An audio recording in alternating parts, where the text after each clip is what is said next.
Olá a todas e a todos vocês, sejam todos bem-vindos a mais uma aula da disciplina de Mecânica, esse semestre 2022.1, que é voltada para o curso de Engenharia de Bioprocessos e Biotecnologia e para o curso de Química Ambiental do campus de Gurupi da Universidade Federal do Tocantins. Então aqui quem fala novamente é o professor Fabiano Kenji Nohama, tá? Iniciando esta aqui que seria a segunda videoaula, tá? Da semana de, deixa eu conferir aqui também, da semana de 16 a 21 de maio. Tá? Certo. Aí de informes, tá? O primeiro informe, tá? É que com relação ao plantão de atendimento de dúvidas, que tinha informado que seria na quarta-feira, tá? É que entre o tempo que eu fiz a gravação da última videoaula, tá? Até hoje, tá? Aí foi confirmado como representante docente do Sindicato dos Docentes na reunião do Consune que aconteceu na última quarta-feira, tá? À tarde, tá? Que pegaria o horário do plantão de atendimento, tá? Então, dessa forma que eu informei pelo Moodle e por e-mail, tá? Que o plantão de atendimento então, ele foi adiado só para essa semana, tá? Foi adiado para sexta-feira, para o horário de 1 às 3 da tarde, tá? Certo. Outro aviso que eu queria passar para vocês, para quem reparou no último vídeo também, tá? Que eu infelizmente estou tendo que diminuir a qualidade dos vídeos das nossas aulas, tá? Isso porque tem aquela limitação que foi colocada pela administração do FT, tá? No espaço que o professor pode utilizar, tá? Naqueles espaços ligados ao Google, né? Google Drive, Gmail, tá? E como as videoaulas estão gravadas no Google Drive, tá? E está bem perto de estourar o limite, tá? Então estou sendo obrigado a diminuir a qualidade aqui dos vídeos para caber no espaço que eu tenho lá à minha disposição, tá? Certo? Isso vai acontecer também nos próximos vídeos, tá? E eu também vou ser obrigado a trocar também os vídeos das aulas anteriores, tá? Pretendo trocar isso até ao longo desse próximo final de semana, tá? Para ir liberando espaço, tá? E eu poder colocar todos os vídeos do semestre, tá? Sem ter que apagar nenhum, tá? Tá certo? Então essas são algumas medidas que vou ter que fazer, tá? Até a próximo final de semana, tá? Ou talvez estenda um pouco para a semana que vem, tá? Então para quem estiver ouvindo aí, tá? E quiser baixar o vídeo, tá? Ainda os vídeos anteriores ainda com uma qualidade melhor, tá? Aproveite então ao longo dessa semana, tá? Bom, então esses são os avisos que eu estou passando para essa semana, tá? Lembrando que semana que vem a gente volta para as aulas online, tá certo? E agora então vamos começando nossa videoaula de hoje, tá? Lembrando que agora vamos começar a tratar então do capítulo 9 do livro texto da disciplina, que é o Fundamento de Física do Halley Hesky Walker, tá? Que é o capítulo que começa a tratar sobre sistema de partículas. E o que significa então, tá? A gente começar a trabalhar com sistema de partículas, tá? Então agora a gente vai tratar aqui de fazer a descrição, tá, do movimento, tá? Tá certo? De um conjunto então formado por mais de uma partícula, tá? Certo?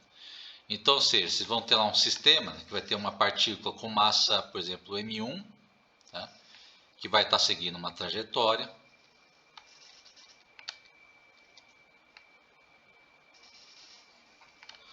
Vai ter uma outra partícula m2, né? Também que vai ter o movimento dela aqui na região.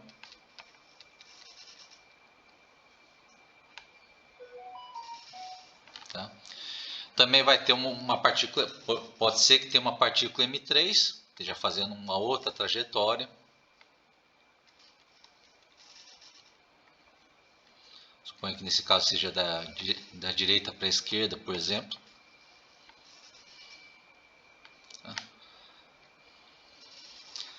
Espera um pouquinho que deu uma travadinha no pincel, né? Bom, então, de uma partícula M3, que está fazendo aqui uma outra trajetória. Eu suponho que nesse caso seja da direita para a esquerda. Tá? Certo?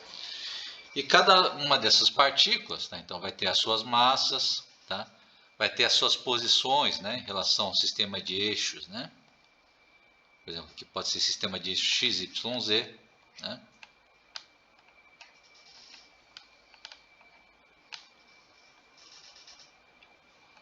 Sistema de eixo x, y, z, por exemplo, tá?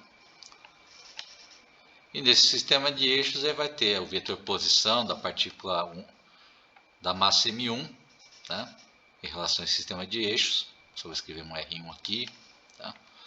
Aí a partícula M2 vai ter uma posição R2 mudando com o tempo. Tá? A partícula M3 vai ter uma outra posição R3, tá? Que pode todas elas estar mudando com o tempo.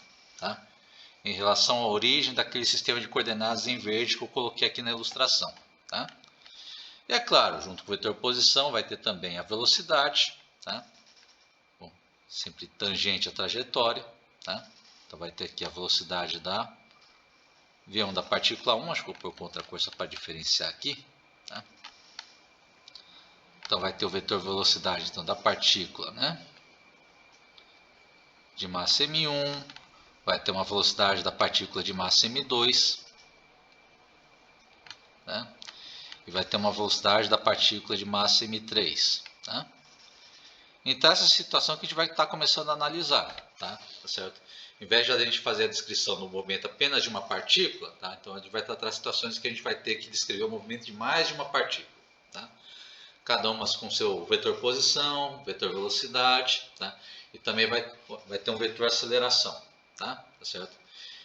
E esse conjunto de partículas elas podem ter lá um conjunto de forças aplicadas sobre essas partículas, que pode ser forças independentes, tá? Ou força entre partículas, como por exemplo colisão entre algumas das partículas desse sistema. Tá? Que vai ser o que a gente vai tratar, na verdade, na segunda metade desse capítulo. Tá? Tá certo? Então essa aqui é a descrição então, de um sistema de partículas. Tá? E nesse processo de fazer a descrição de um movimento de partículas, tá? Ela também vai possibilitar a gente fazer a descrição do movimento de corpos sólidos. Tá? Bom, então, ou seja, tá, pega lá de novo nosso sistema de eixos, né?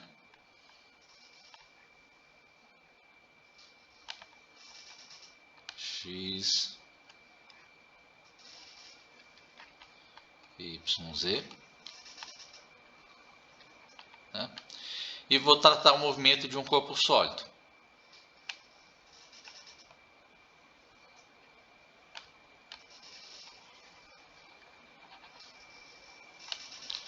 Corpo sólido que vai estar lá em movimento. Tá?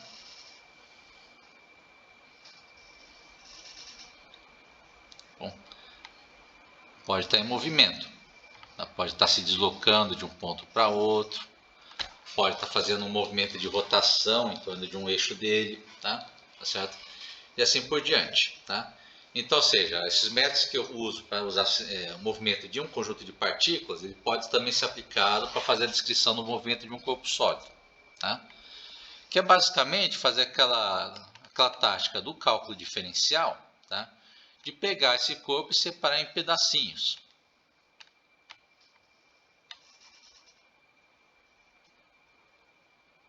Tá? Aí esse pedacinho que vai ter lá um vetor posição.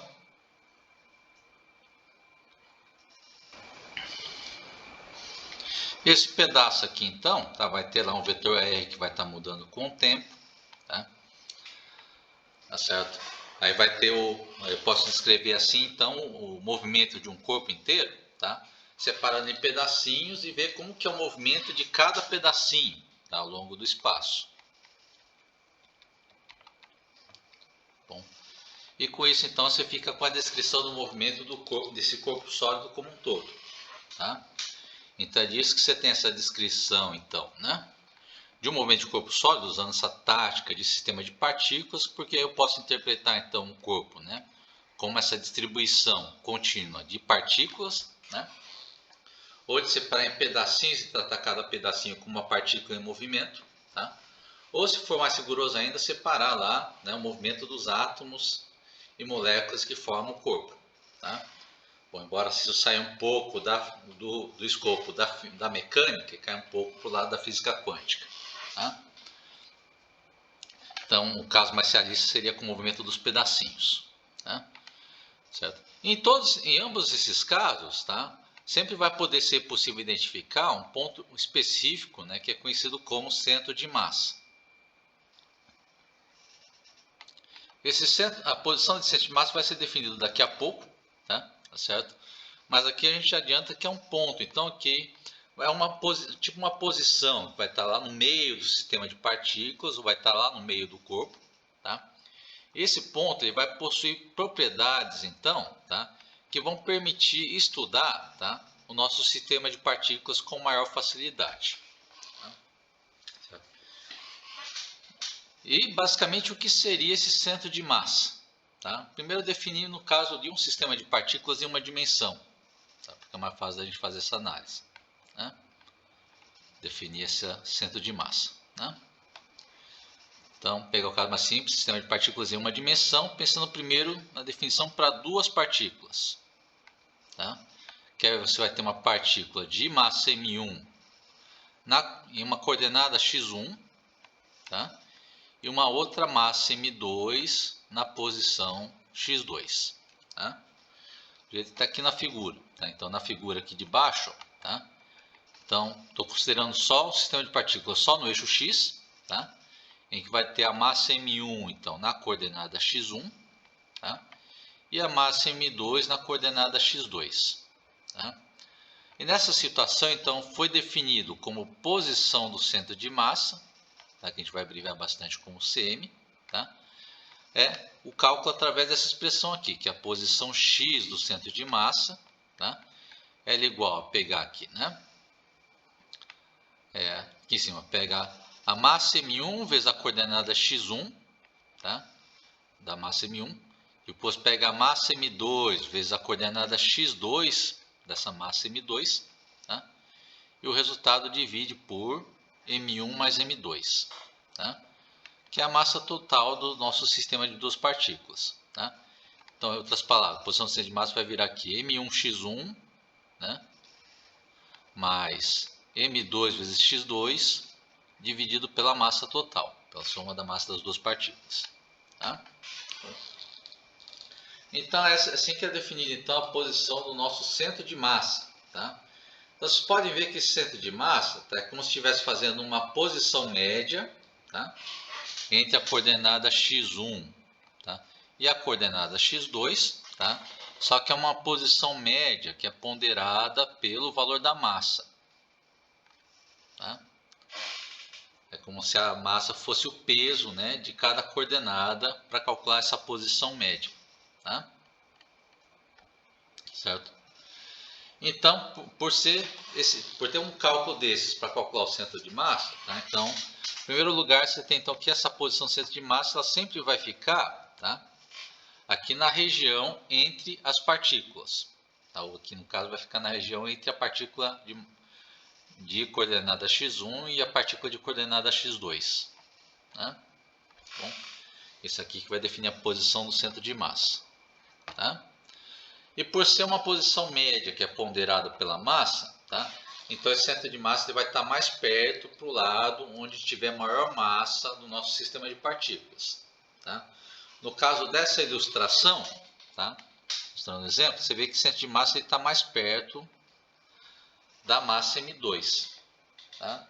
Então significa que dessas duas massas, M1 e M2, tá? É na partícula 2 que está a maior massa. Tá? Então é para esse lado que vai ser puxado o centro de massa do sistema. Tá? De novo, isso foi só para duas partículas. Tá? Aí para N partículas, a gente só vai estender essa expressão. Então, pega um sistema agora de N partículas. Então, vou considerar várias partículas, cada uma com massa MI. Mesmo com uma massa MI. Tá? Onde I é igual a 1, 2, até chegar na última partícula do sistema. Tá? E cada massa MI tá, vai estar na posição XI. Tá? Então, do mesmo jeito que tinha lá em cima, por exemplo, tinha massa M1 na coordenada x1, massa M2 na coordenada x2, ou vai ter massa M3 na coordenada x3, tá? E assim por diante. Tá? E nesse caso, então, a posição do centro de massa, tá? Ele passa a ser definido da seguinte forma. Então, posição do centro de massa, pegar então a somatória, né? Pegar aqui, ó, M1 vezes x1 mais M2 vezes x2, mais M3 vezes X3, mais M4 vezes X4, até chegar no último, que é Mn vezes Xn. Né? E o resultado dessa soma de cima, se divide tudo pela massa total, tá? Fica M1 mais M2, mais M3, mais M4, até chegar na última massa Mn. Tá? Esse aqui está o que define o nosso cálculo da posição do centro de massa. E essa expressão, é claro, pode ser escrita de forma mais simplificada, que aqui em cima ficaria a somatória, né? De pegar a massa vezes a posição da massa. Tá? Como a somatória de pegar M1x1 mais M2x2 mais M3x3 assim por diante. Né? Tá certo? Então faz essa somatória e divide pela massa total. Né? Então dessa forma você obtém a posição do centro de massa para um sistema de partículas. Por enquanto ainda é uma dimensão. Né? Então vamos seguir um pouco mais em frente, agora que a gente define formalmente o centro de massa. Tá? Vamos estender um pouco mais esse conceito e agora pegar o caso em 3 dimensões. Aí nesse caso não tem grandes mudanças. Tá? A única diferença é que a gente vai fazer aquele mesmo cálculo do centro de massa, tá? Só que agora ele vai ser feito nas 3 coordenadas do sistema. Depois fazer o centro de massa definido. Então, por 3 coordenadas, tá? Onde vai ter a coordenada x do centro de massa, que consiste em pegar então a somatória de mi, xi, ou seja, aqui em cima, tá? Aqui em cima vai pegar então m1 vezes x1, mais m2 vezes x2, mais m3 vezes x3, até chegar na última partícula, tá? E divide pela massa total. Tá? Coordenada y do centro de massa, o mesmo cálculo, só que agora pega a coordenada em y. Tá? Fica aqui a somatória, né? De igual a 1 até a última partícula nzinho, tá? E aqui vai fazer a somatória de mi vezes yi. Então, ou seja, aqui em cima vai fazer então m1 vezes y1, mais m2 vezes y2, mais m3 vezes y3, até chegar na última partícula, tá? E o resultado a gente divide pela massa total, tá? E na coordenada z faz o mesmo cálculo, agora usando as coordenadas em z, tá? Então vai fazer aqui em cima a somatória de mi, zi, tá? Então vai fazer aqui em cima a somatória de pegar m1 vezes z1, mais m2 vezes z2, mais m3 vezes z3, até chegar na última partícula, ou seja, mn vezes vn, tá? E o resultado a gente divide então pela massa total, tá? Certo? Isso a gente pode, e essas 3 coordenadas do centro de massa a gente pode colocar, claro, na forma vetorial. Tá? Então, primeiro vai ter lá o nosso sistema de partículas, tá? Onde cada partícula aí vai ter um vetor posição RI, né? Tá certo? Então, lá do sistema de partículas, né? Vou repetir de novo aqui. Tem lá nosso sistema de eixos, né?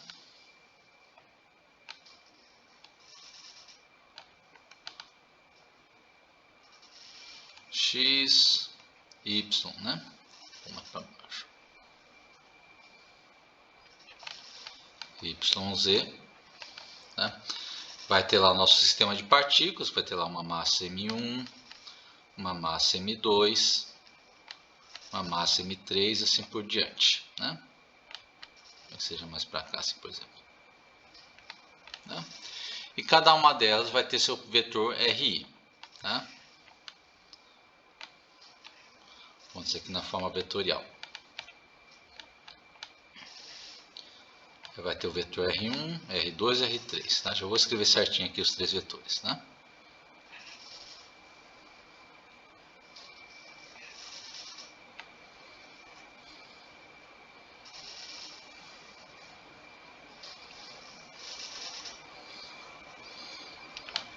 Então aqui vai ter o vetor R1, um vetor R2, um vetor R3, tá? E se tiver mais partículas, continua, tá? Bom.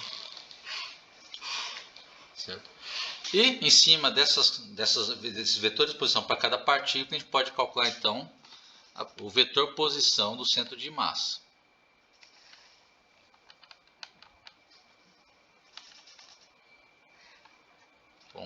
O vetor posição do centro de massa é simplesmente pegar lá o resultado da coordenada x do centro de massa vezes o vetor unitário y, mais o resultado da coordenada y do centro de massa vezes o vetor unitário j, tá?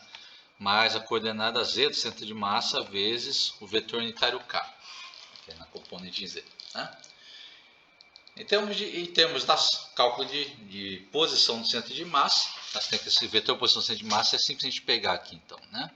A somatória de MI vezes RI, tá? Então, pegar M1 vezes R1, mais M2 vezes R2, mais M3 vezes R3 e assim por diante, tá?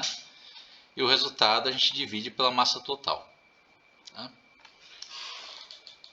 Certo? E nessa conta vai descobrir a posição do centro de massa, que fica numa região aqui entre essas três partículas, tá? Deixa eu pôr em vermelho. Aí diz que vai ter a posição do centro de massa. Também vai ter lá o seu vetor posição do centro de massa. Então, né, vamos aplicar esses conceitos para resolver esse exemplo 1. Tá? Que é um exemplo então, que você tem três partículas, né, sistema de três partículas, onde tem a partícula 1. Então, primeira partícula de massa M1, que é de 1,2 kg. Tá? Uma outra partícula de massa M2 de 2,5 kg. E a terceira partícula de massa M3, que é de 3,4 kg. Tá? E elas foram colocadas de tal forma que elas formam um triângulo equilátero, tá? De lado A igual a 140 centímetros. Tá? Que é isso que está indicado. Eu já montei aqui o esboço dessa distribuição aqui embaixo. Tá? Aí a pergunta do exemplo 1, tá? Ele pergunta onde fica o centro de massa desse sistema. Tá? Então, o primeiro passo, tá, é a gente identificar aí as coordenadas de cada partícula. Tá? Então, vamos começar a partir dessa etapa. Tá? Só vou dar uma separada aqui no desenho também. Tá? Que é então a gente identificar as coordenadas de cada partícula. Tá?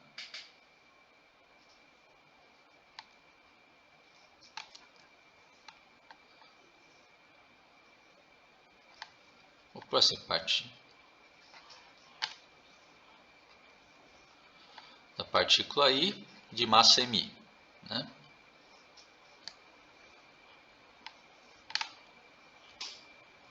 Bom, começando pela partícula 1, então. Que é a que tem massa M1. Partícula 1, que é a que tem massa M1. Que ela já está na origem do eixo de coordenadas. Então, aqui a coordenada x1 da partícula 1 é 0.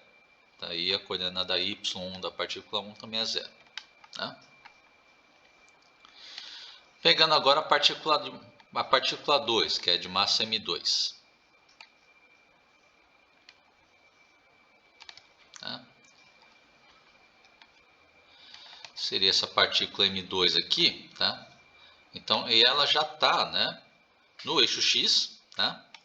Localizado aqui nessa posição que pega certinho, né, o lado de tamanho A do triângulo. Tá? Então também já dá para falar aqui que para a partícula 2, a coordenada x2, tá? Ela é igual é igual a mais A, né, que é o lado do triângulo. Tá? Você espera aqui que o pincel dê uma travada, esperando ele voltar. Tá? Então, isso aqui é igual, né, a mais A, né, que é então igual a 140 centímetros. Tá? E a coordenada em y é 0, tá? Porque ela está no eixo x. Tá? Então a altura y dessa partícula é 0. Tá? Vamos para a partícula 3. Essa aqui que tem que trabalhar um pouquinho mais.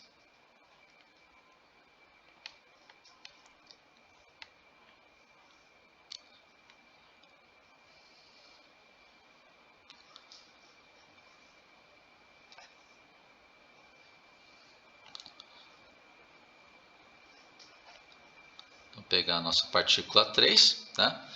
Para colocar as coordenadas da partícula 3, a gente pode dividir aqui o triângulo pela metade a partir da posição do M3 aqui. Tá? Então, quero localizar aqui, ó, as coordenadas x3 e y3 dessa partícula de massa M3, tá? Eu vou aproveitar aqui, ó, tá? Para pegar da posição do M3, eu vou dividir o triângulo no meio, tá? Aí daqui você vai ter a coordenada x3, tá?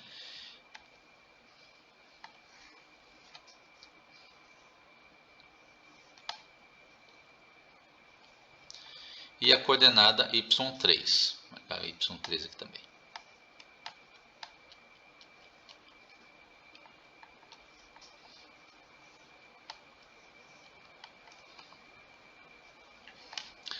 Aí a coordenada x3, a gente vê que ela já está pegando bem na mediatriz do triângulo, tá?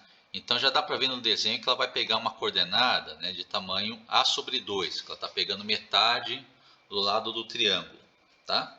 Bom, você já pode argumentar por essa linha, tá? Mas aqui eu vou pegar uma forma mais geral, tá? Caso vocês peguem problemas que o x3 não pegue metade do lado do triângulo, tá? Que sai, por exemplo, de um lado de um triângulo que não seja equilátero, por exemplo, tá? Aí nesse caso a gente vai aproveitar esse triângulo aqui, então formado então, tá? Pela massa M1, tá? Pela massa M3, tá? E por essa posição que pega aqui então, tá? Na mediatriz do triângulo, tá?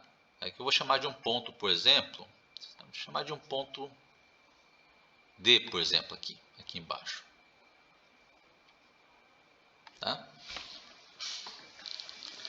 Que aí você pega essa metade do lado esquerdo, tá? Que forma um triângulo retângulo, tá? Pegar essa parte do lado esquerdo forma um triângulo retângulo, tá?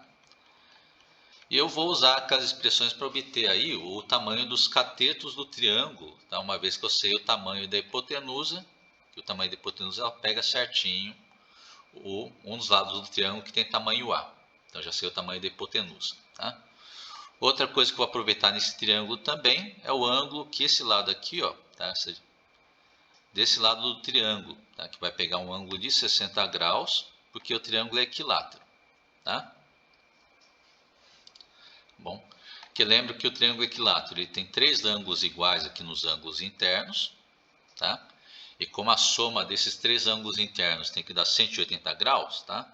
Então o único valor que somando três valores iguais dá 180 é o 60 graus, tá? Então disso eu tenho aqui também então esse ângulo de 60 graus no triângulo retângulo, tá? E daqui então eu aproveito esse triângulo então, para obter os valores das coordenadas x3 e y3. Tá? Então seja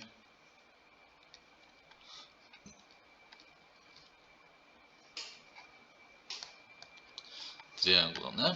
Formado então por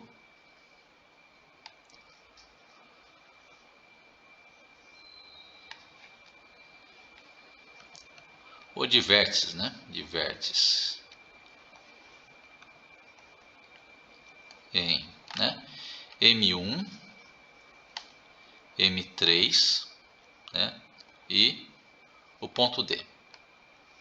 E D, tá? Bom, certo? E o x3, por exemplo, tá? Ele pega aqui, ó, esse tamanho que pega aqui, né? Pega aqui no eixo X, ó, ele pega o cateto adjacente ao ângulo de 60 graus, tá? E o Y3 ele tem esse mesmo tamanho aqui que pega, né, esse lado aqui que forma o cateto oposto ao ângulo de 60 graus, tá? Então, né, logo a gente pode tirar as nossas coordenadas. Nós temos as coordenadas x3, por exemplo, então. Como está no cateto adjacente, então vai estar ligado com a função cosseno. Tá? Então x3 vai ser igual a hipotenusa, que é A, vezes cosseno de 60 graus. Tá? Aí, como cosseno de 60 graus é meio, tá? Isso aqui vai ficar igual a A sobre 2, que é pegar 140 sobre 2. Tá? Eu vou deixar para você, então dá para verificar que isso aqui vai dar então um valor de 70 centímetros. Tá? E a coordenada y3, tá? Que está no cateto oposto ao ângulo de 60 graus, vai estar então ligado com a função seno. Tá? Da seguinte forma, que o y3 vai ser igual a hipotenusa vezes seno de 60 graus. Tá? Então, esse aqui fica igual a 140 centímetros vezes o seno de 60 graus.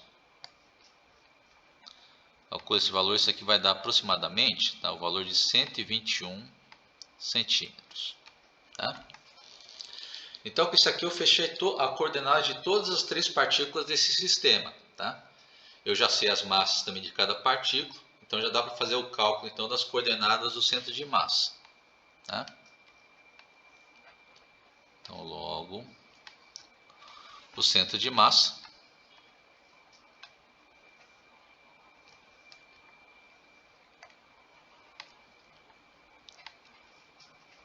né? Então ele tem coordenadas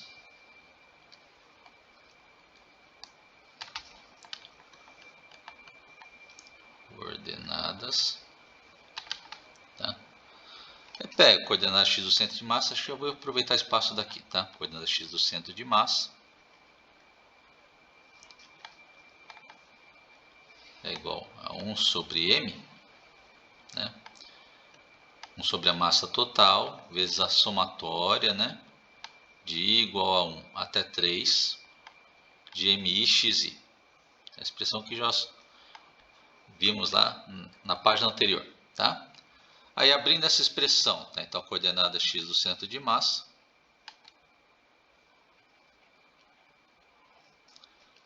vai ser então igual aqui em cima, então vai ficar m1 vezes x1, m1 vezes x1, mais m2 vezes x2,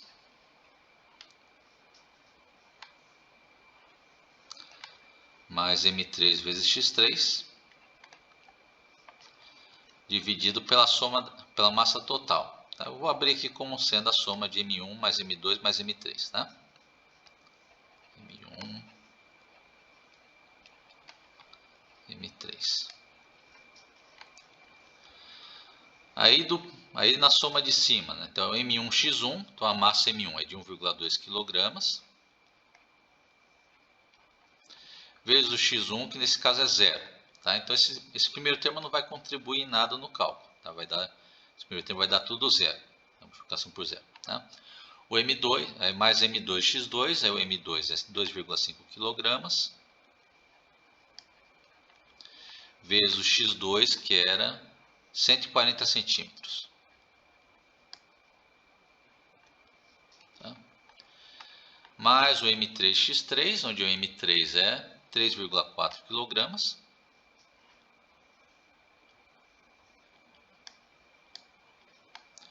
vezes x3, que vale 70 centímetros.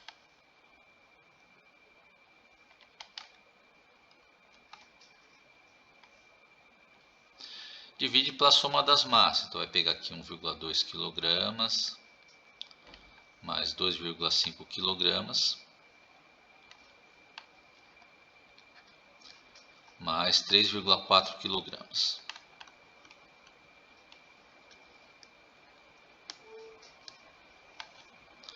Faz esse cálculo aqui, vai encontrar então que a coordenada x do centro de massa vai valer aproximadamente, tá, o valor de 83 centímetros.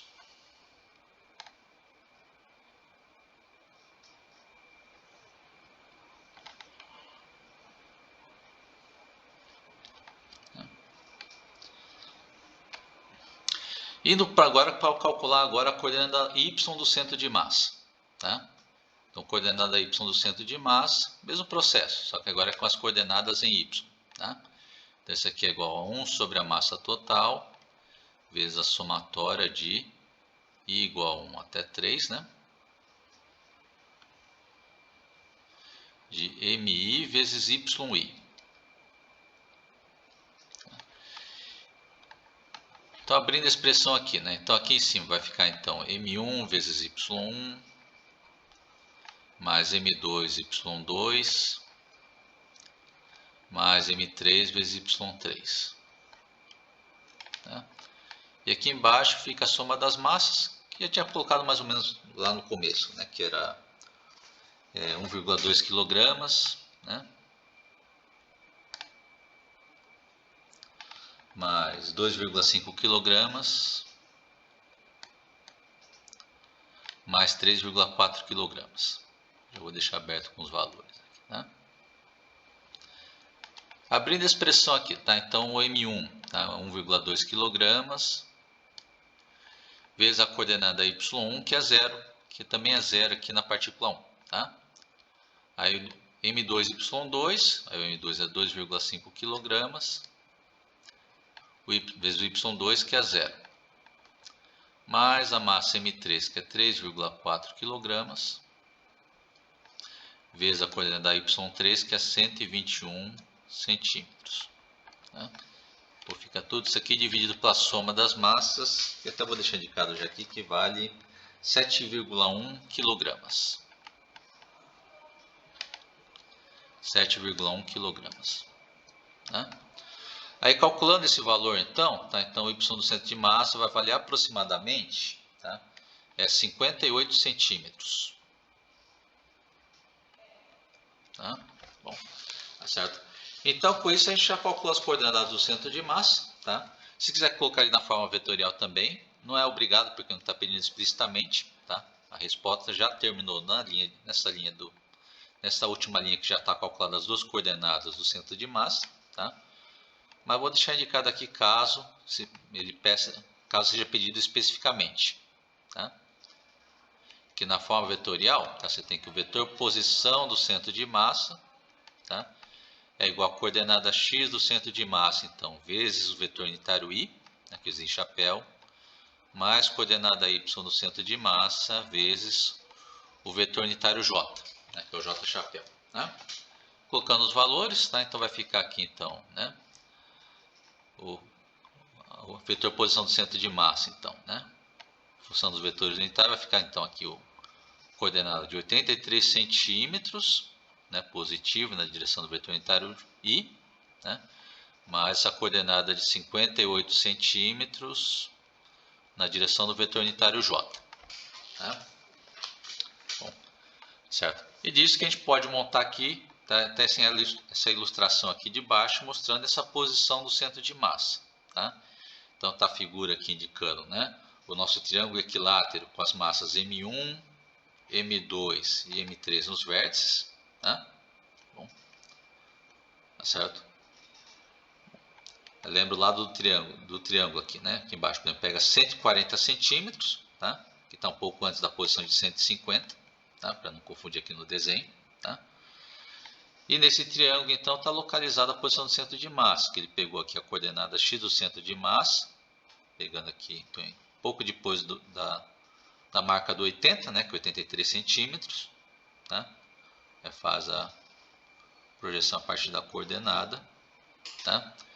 Coordenada y é 58 centímetros, então está marcada aqui um pouco antes, né, da marca dos 60 centímetros, então está um pouco abaixo. Tá? Aí você faz aqui a projeção das duas coordenadas. Tá? Aí que está marcada aqui então a posição do nosso centro de massa. Tá? Lembra que já falamos antes, então, que o centro de massa, então, é como se fosse uma média ponderada das posições, tá? Que é uma média das posições ponderada pela massa, tá? Lembrando que o centro de massa ela sempre vai estar posicionado mais perto para o lado onde está a massa maior, tá? No caso aqui, comparando as massas, lembra que a massa M1 é de 1,2 kg, tá? A massa M2 é de 2,5 kg, e a massa M3, que é a maior delas, tem a maior massa, que é de 3,4 kg. Tá? Então você vê que o centro de massa, em primeiro lugar, né? Comparado com os vértices do triângulo, você vê que ele está mais perto desse lado aqui, ó, tá aqui ao lado onde está as maiores massas nessa distribuição, nesse sistema de partículas. Né? Que tem a massa M2 e a massa M3. Tá? E dessas duas massas, tá? Aí você vê que o vetor posição do centro de massa está mais inclinado, mais favorável para perto da massa M3, que é onde está a massa maior do nosso sistema, tá? Que é 3,4 kg. Tá? Então isso que justifica essa posição que ficou para o centro de massa. Tá? Então falando, aí é uma posição média, porque ela está lá naquela região entre as três partículas, só que como é ponderada pela massa, ela fica localizada então mais perto da massa M3. Tá? Então aí a gente resolve esse problema aqui então desse centro de massa desse sistema de três partículas. Tá? Então vamos seguir um pouco mais em frente, tá? Estender um pouco a forma de calcular o centro de massa, considerando agora um corpo extenso. Tá? Aí como que é a forma de trabalhar com o corpo extenso? Tá? Então vai ter lá um dado corpo, microscópio, tá? Aí vai ser um corpo, vai ter uma massa M. Aqui no caso vamos pôr um volume V, tá? Mas que vai depender da forma do corpo. Pode ser um corpo que tem, ao invés de ter um volume, pode ser um corpo que só tem uma área, ou um corpo que só tem um comprimento. Tá? Vamos pegar um corpo de massa M e volume V. Tá? E vai ter lá nosso sistema, né, de eixos, né, x, y, z.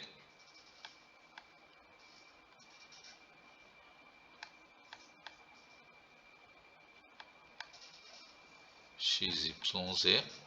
Tá? Eu quero localizar o centro de massa desse corpo inteiro. Tá? Então, uma forma da gente fazer esse cálculo, tá? Porque até o momento a gente só sabe calcular por enquanto o centro de massa de sistema de partículas. Tá? Então, vamos pegar esse corpo e aproximar ele para um sistema de partículas. Tá? Aí a forma de fazer isso é dividir o corpo em pedacinhos. Tá? Bom, mas como eu quero aplicar as táticas do cálculo, vou pegar um pedacinho de tamanho infinitesimal. Vai ser um tamanho tão pequenininho que vai ter só uma massa dm. Tá? Vamos montar ele aqui. Então, dentro desse corpo, eu vou pegar um pedacinho de massa dm, também vai ter um volume dv, né? Para um caso mais geral. Tá? E esse pedacinho ele vai estar em uma dada posição R em relação ao nosso eixo de coordenadas. Tá? Vou pegar uma outra cor aqui. Aí vai ter um vetor R aqui no nosso eixo de coordenadas.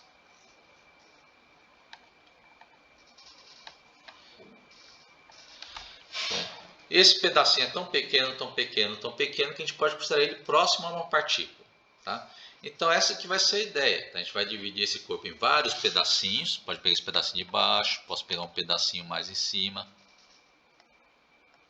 Posso pegar um pedacinho mais no meio. Tá certo? E eu trato esse conjunto então de pedacinhos como se fosse nosso sistema de partículas. Tá certo? E é assim que a gente faz o cálculo do centro de massa. Lembra que para sistema de partículas, por exemplo, começando da coordenada x, né? Eu aplico agora há pouco. Coordenada x do centro de massa para sistema de partículas é 1 sobre a massa total vezes a somatória, né? De igual a 1 até n de mi xi, tá? Só para ficar coerente com o que eu vou fazer daqui a pouco, vou pôr o produto na ordem inversa, tá? Pega aqui, vezes xi vezes mi. Tá? Nesse caso, em cada termo do produto, tanto faz a ordem. Pode ser mi vezes xi ou xi vezes mi. Tá? Bom, é que eu vou fazer analogia com o passo seguinte, quando for passar a trabalhar com corpo extenso. Tá? Aí vamos adaptar isso para o nosso caso, né? O nosso conjunto de pedacinhos lá no corpo. Tá? Aí, adaptando para o nosso caso no conjunto de pedacinhos do corpo. Então, x do centro de massa vai ficar 1 sobre a massa total, tá? Que é a massa de emissão do corpo inteiro. Tá?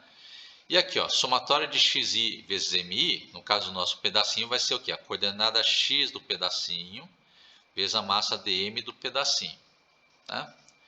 E outra diferença, lembra que se eu passo aqui então para a somatória de pedaços diferenciais, tá? Essa somatória acaba virando uma integral. Tá? Então isso que fica integral de x vezes dm. Tá? Certo? Eu posso fazer isso para as outras coordenadas também. Tá? Então agora para a coordenada y, centro de massa. Então fica 1 sobre a massa total. E agora vai ser aqui, integral de y vezes dm.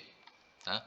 E a coordenada z do centro de massa, pega 1 sobre a massa total, mesmo processo. Aí pega a coordenada z do pedacinho, fez a massa dm do pedacinho e faz a integral. Tá? Entra a integral no lugar da soma. Tá? E assim que você vai localizando, então, as três coordenadas que vai localizar aqui no corpo, depois, tá? Qual que é a posição do seu centro de massa. Tá? Vamos supor que seja aqui, por exemplo. Tá? A princípio, né? Tá certo? A princípio, né? A gente não sabe trabalhar com integral em relação à massa, em relação a dm, tá? Para fazer essas integrais sobre massa virar aquelas integrais tradicionais sobre x, y, z, a gente aproveita a densidade do corpo, tá? Só para pegar um caso específico, tá? Mas que pega vários casos que a gente pode estar trabalhando na disciplina, tá? Vamos pegar o caso, então, pegando uma densidade uniforme, ou seja, densidade constante. Tá? Ou seja, a situação que a massa do corpo está igualmente distribuída ao longo do volume do corpo, ou vai estar igualmente distribuída ao longo da área do corpo. Tá? Bom, então, aqui pegando esse corpo então, de massa emisão e volume VT. Tá? Então, vou pegar esse volume do corpo inteiro aqui, vou chamar de VT. Fica coerente com a notação do nosso texto. Tá? Então, a densidade ρ, tá? Lembra, ele pega massa sobre volume, então posso pegar ele tanto como massa total sobre volume total, tá? Isso dá a densidade ρ, tá? Mas para obter a mesma densidade, já que a densidade é constante, também posso pegar a densidade como sendo a massa do pedaço sobre o volume do pedaço lá no desenho. Então, pega a massa do pedaço, que é dm, divide pelo volume do pedaço, que é dv. Tá? Aí, nessa igualdade da direita, tá? Aí eu pego o dv e passo multiplicando. Tá? Então, eu posso escrever que a diferencial de massa vai ficar massa sobre o volume total vezes integral sobre dv. Tá?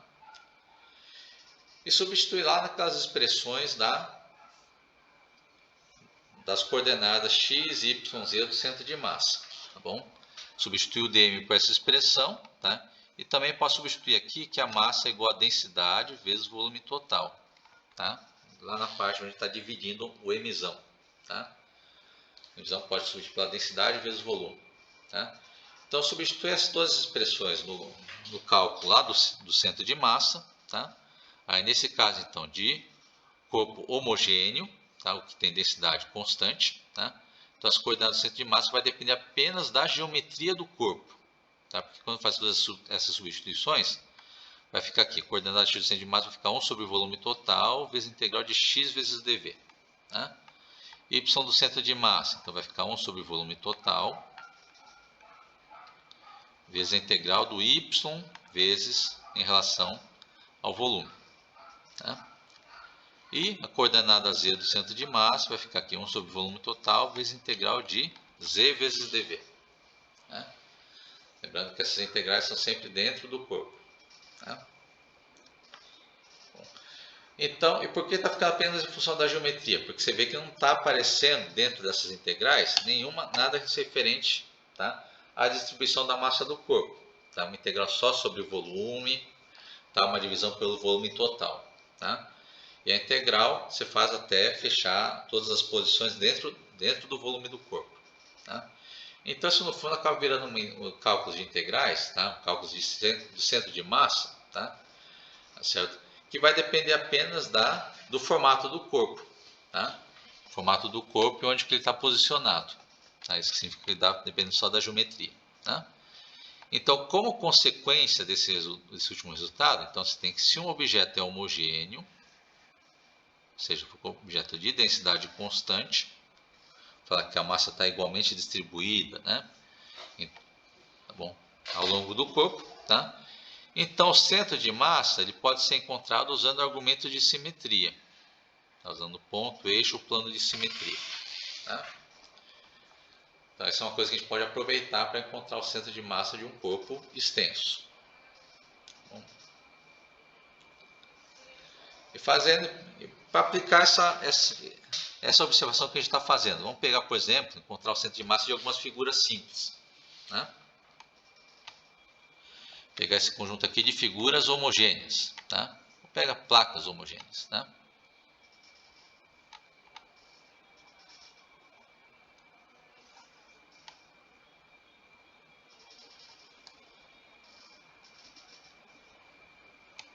Bom, pega, por exemplo, essa placa na forma de um disco. Depois aqui primeiro, tá? Certo? E aqui eu posso, para o caso do círculo, tá? Ou de um disco circular, tá? Tem vários eixos de simetria que eu posso cortar, tá? Mas eu vou pegar aqui um na horizontal.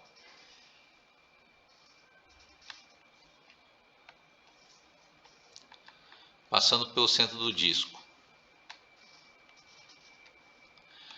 Isso aqui corta um eixo de simetria, tá? Porque, né?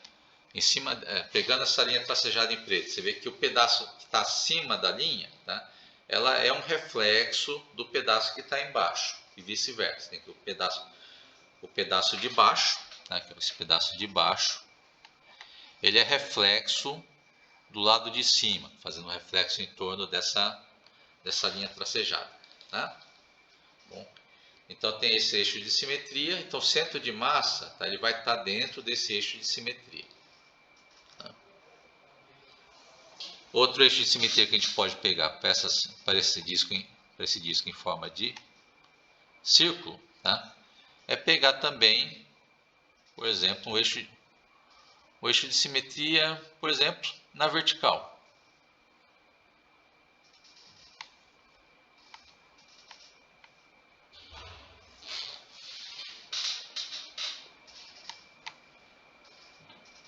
Você espera que travou o pincel, espera o pincel voltar, né?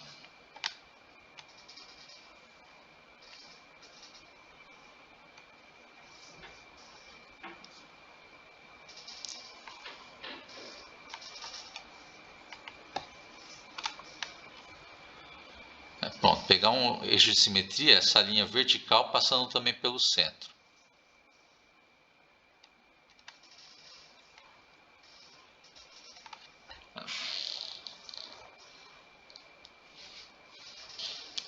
Bom, então como no caso de um corpo homogêneo, então o centro de massa só depende da geometria, tá? Tá certo? Vai respeitar a simetria do corpo, tá? Então o centro de massa vai ter que estar nesses dois eixos de simetria ao mesmo tempo, tá? Mas o único ponto que satisfaz aqui de estar nos dois eixos de simetria ao mesmo tempo seria bem no centro aqui, ó, no ponto que os eixos se encontram. Então aqui que vai estar o nosso centro de massa da nossa placa circular, tá? Mesma coisa na placa retangular aqui do meio, tá? Mesmo processo, tá? Tem um eixo de simetria que a gente pode montar na horizontal.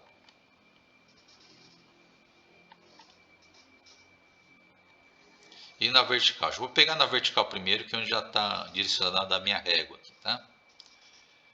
Então pega aqui, né? Uma linha vertical passando no meio da placa, tá?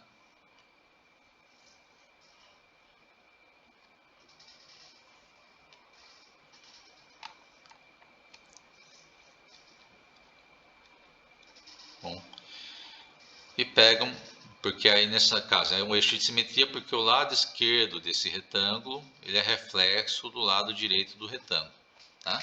E vice-versa, o lado direito do retângulo é um reflexo do lado esquerdo, tá? E a mesma coisa, eu posso pegar aqui um eixo, né? Um eixo horizontal.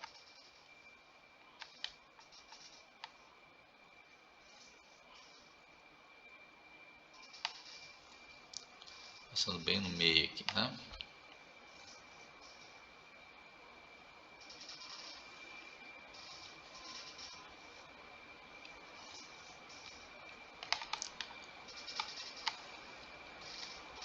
É o mesmo processo, tá? Então esses dois eixos são dois eixos de simetria do retângulo, tá? Tá certo? E o centro de massa vai ter que estar nesses dois eixos de simetria ao mesmo tempo, tá? Mas a única forma de estar nos dois eixos de simetria ao mesmo tempo é ele estar bem no meio.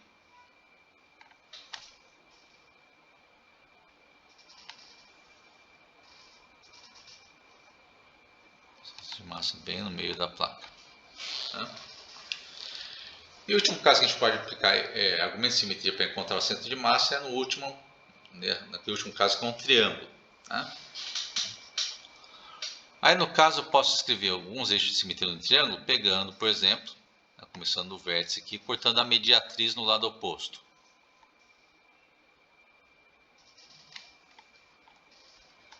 Tá? Aí vai ter aqui esse eixo de simetria,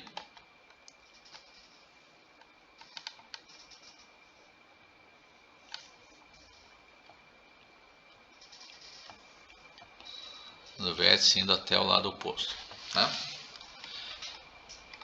Bom, isso é eixo de simetria porque dá para ver aqui, ó, que essa parte de cima aqui, ó, do triângulo, ele é reflexo do pedaço de baixo. Bom, certo? Outro eixo de simetria, que é mais fácil de enxergar ainda, tá? Pegando o vértice de cima, né? Pega do vértice de cima, corta para baixo até pegar na origem.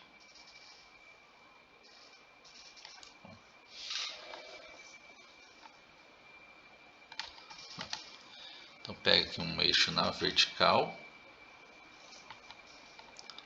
pegando lá do vértice de cima. Mesma coisa, tá? Corta até dar a mediatriz do lado oposto, isso aqui vai dar. Bom, aí você tem mais esse outro eixo de simetria na vertical, tá? Mesmo processo para esse eixo de simetria na vertical. Você tem que o lado esquerdo do triângulo ele é um reflexo do lado direito, tá? E vice-versa.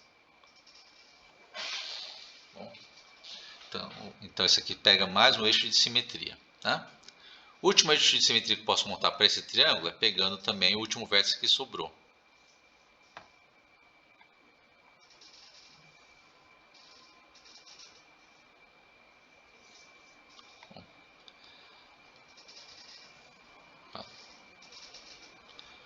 Pegando aqui, então aqui vai ter então do vértice até a mediatriz do outro lado também vai ter outro eixo de simetria.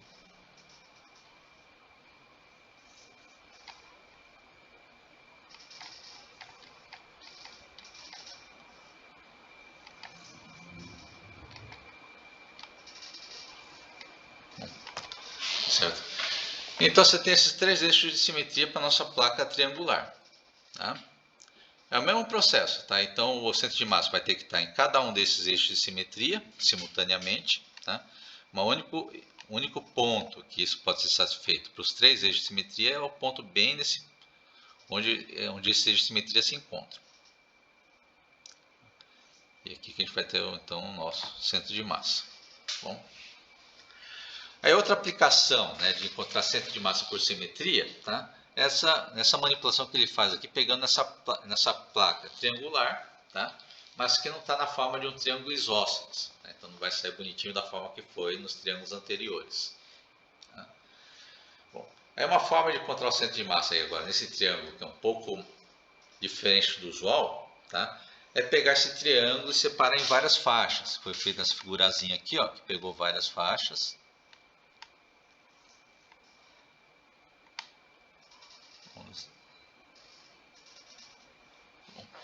E cada uma dessas faixas que a gente toma uma posição do centro de massa por simetria, que essas faixas são praticamente retângulos, tá? Bem esticadinho e a altura bem pequena, tá? Mas o centro de massa ainda tem que estar no meio, tá?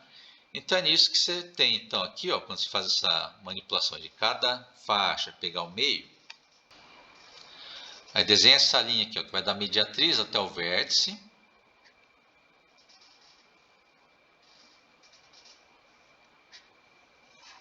Tá? Que vai pegando sempre bem no ponto médio de cada uma dessas faixas. Tá?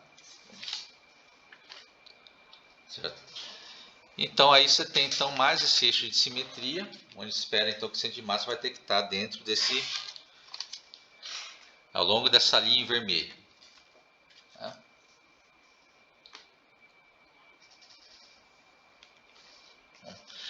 E vamos fazer a mesma coisa nessa figura Bzinho. Tá? Nessa figura Bzinho também foi desenhado mais dessas faixazinhas no triângulo, só que deixou paralelo agora a esse lado aqui, à direita do triângulo. Tá? É a mesma coisa, você separa esse triângulo de várias faixazinhas paralelas a esse lado do triângulo. Tá? Em cada faixazinha você vai pegando o ponto médio da faixa. Tá? Aí, quando termina esse processo, você vai ter uma outra linha de simetria aqui no triângulo. Tá?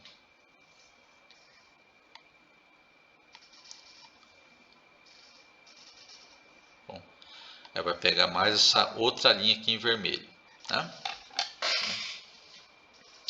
E por último, né, a gente pega agora, separa o triângulo de várias faixazinhas agora paralelo, tá, a esse lado aqui do triângulo, tá, que está à esquerda, inclinada, que está desse lado esquerdo do triângulo. Tá? Aí separa de novo, separa em várias faixazinhas, cada faixazinha pega o ponto médio, que é onde está o centro de massa de cada faixazinha, tá? Isso a gente descobre então que o centro de massa também vai ter que estar ao longo dessa última linha, que foi marcada aqui no desenho.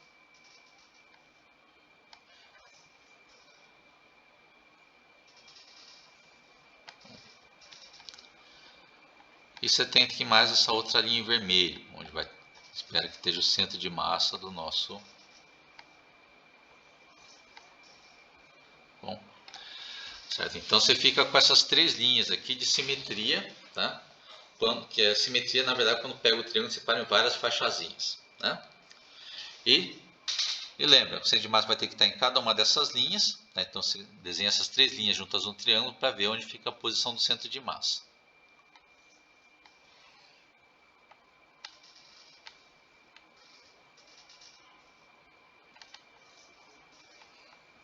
Desenho aqui também. Eu vou juntar aqui o desenho com as três faixas, tá?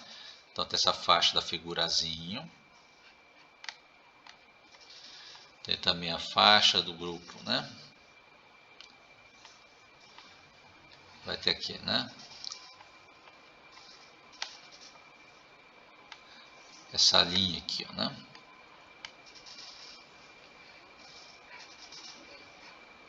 Bom. E por último a linha da figura Czinho, né? Coloca junto. Ah, desculpa, eu inverti, né? Pus a figura Czinho primeiro. Aí eu vou pôr a reta aqui também, o eixo de simetria para a figura Bzinho.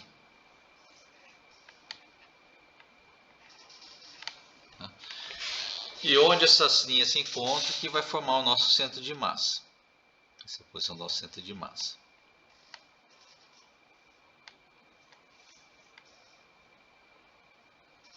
Bom, então aqui que vai estar o nosso centro de massa. Acho que vou pôr outra cor aqui, põe em verde, será? Destaca bem? Vamos ver. Então onde ela se encontra aqui que vai formar a posição do nosso centro de massa. Bom.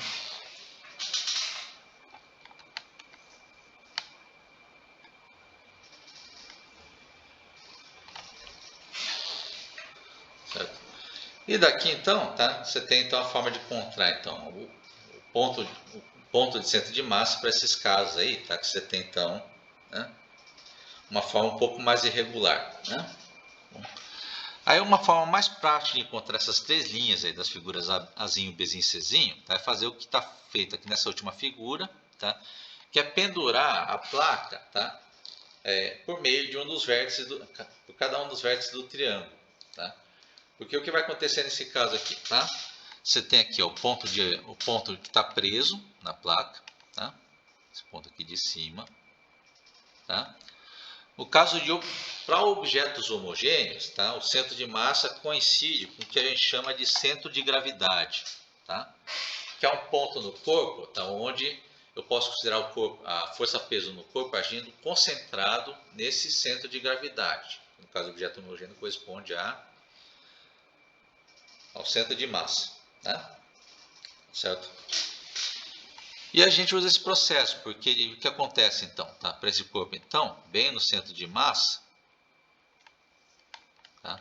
É onde vai estar, né, a força do corpo apontando para baixo. Tá? Então, disso então, vai ter o cálculo aqui do...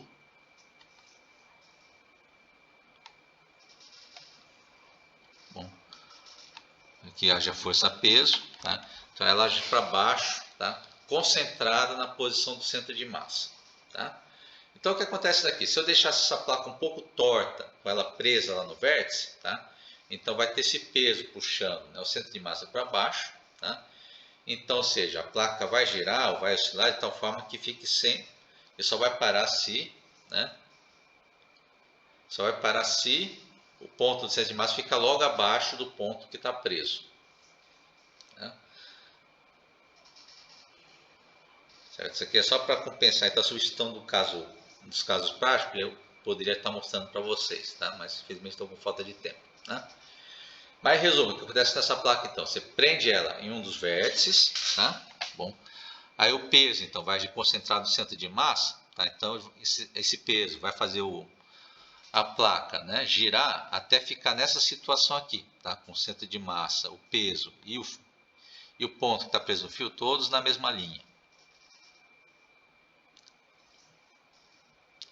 Tá certo? E dessa forma, então, que você encontra essa linha aqui, ó, essa primeira linha, que é a linha da figurazinho. Tá?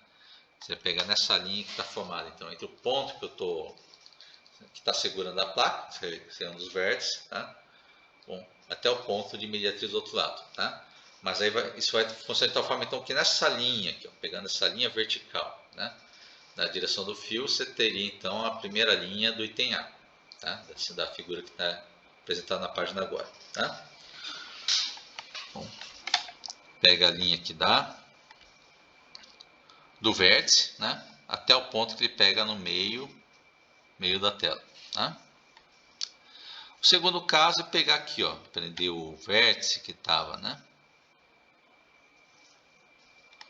Estava presa nesse outro vértice, né? Está presa nesse outro vértice.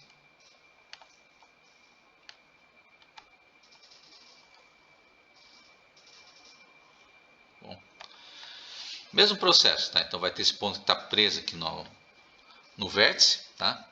Aí a força peso, ela vai agir no centro de massa, considerado o centro de massa apontando para baixo. Bom, e mesma coisa, aí no centro de massa vai estar agindo a força peso para baixo.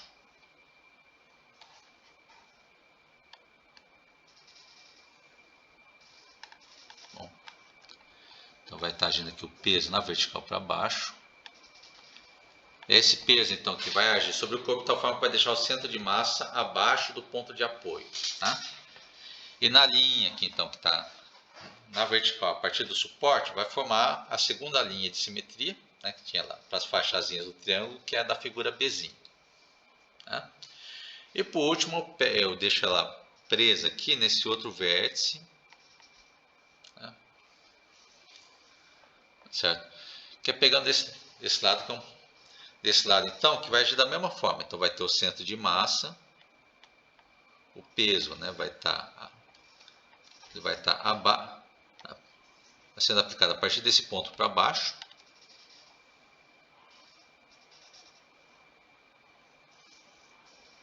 Bom, certo? Ainda está nessa linha que vai agir a força peso, tá? Certo? Então essa força peso agindo sobre o corpo para baixo, tá? Ele vai funcionar até ficar certinho o centro de massa abaixo do ponto que essa placa está presa, tá? Então essa aqui é uma outra forma prática de encontrar, então, o centro de massa, de novo para objeto homogêneo.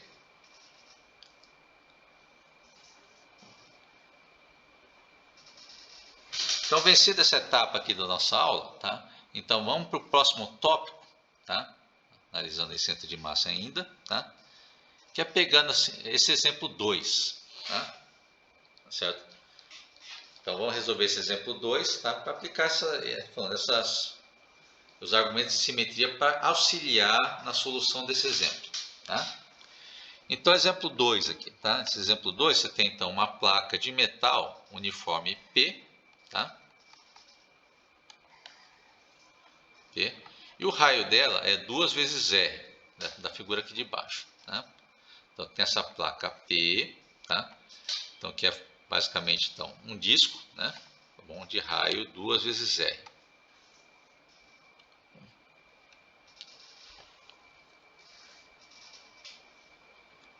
Tá certo? E nessa placazona grande P, tá? Foi tirado um pedaço dela, tá? Foi tirado um pedaço que corresponde a um disco de raio R. E seria desse buraco que nós estamos vendo na figura aqui. Então essa placa aqui ela estava totalmente preenchida, mas nessa região aqui foi cortado e tirado da placa. Então um pedaço da placa corresponde a essa placa aí, né, de raio R. Tá? E nesse sistema então ele pede aqui para, usando o sistema de coordenadas x, y da figura, tá? Localiza o centro de massa da placa.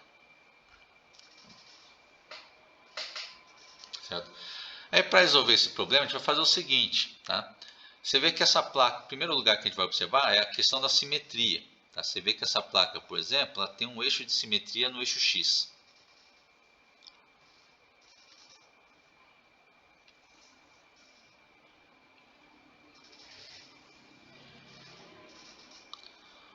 Ela tem um eixo de simetria no eixo X.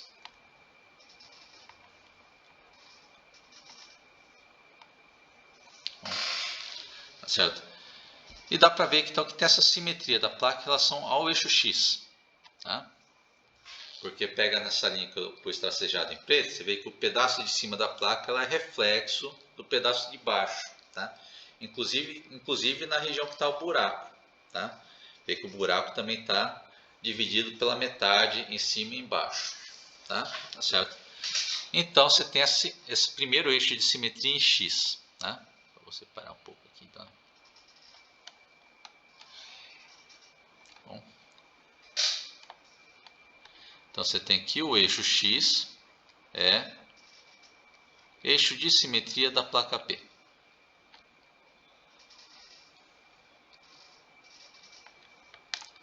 Eixo de simetria da placa P.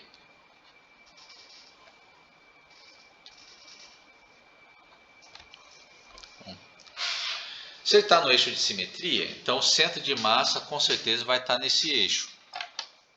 Tá? Então, só vou corrigir que faltou escrever aqui melhor, né? Agora que eu vi que faltou o X aqui, tá? O eixo X. Agora resolveu travar o pincel também, né? Então você tem que o eixo X é eixo de simetria da placa P, tá?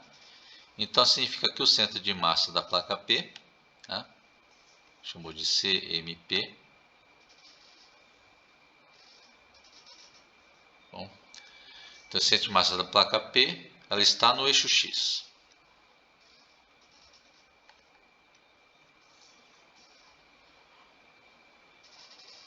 Bom, então o centro de massa da placa está no eixo X. Se ela está no eixo X, tá? Então isso implica então, que a coordenada Y do centro de massa da placa, vou chamar assim CMP, ela vai ser igual a zero mesmo. Opa, vai ser igual a zero, né? Bom, porque ela está no eixo X, então ela não tem valor da coordenada em Y. Né? Bom, isso já resolveu uma das coordenadas. Falta encontrar a coordenada X do nosso centro de massa. Tá? Bom, aí para encontrar essa coordenada X do centro de massa, vamos considerar aqui, porque encontrar o centro de massa para uma placa com um buraco no meio parece um pouco complicado. Tá? Então vamos deixar no formato mais fácil de trabalhar, que era com a placa preenchida. Tá? Então dessa figura A, tá? Vou pegar esse disco, acho que até vou copiar ele aqui para baixo. Pega essa placa P, vou copiar ela para baixo.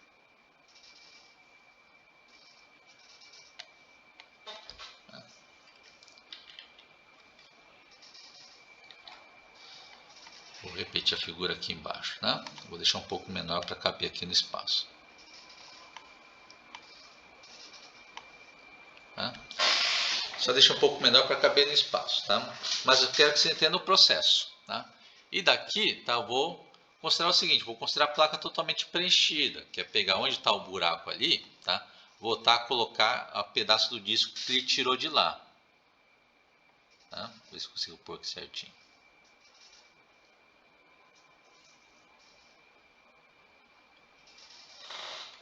Tá, vou pôr com outra cor também, tá?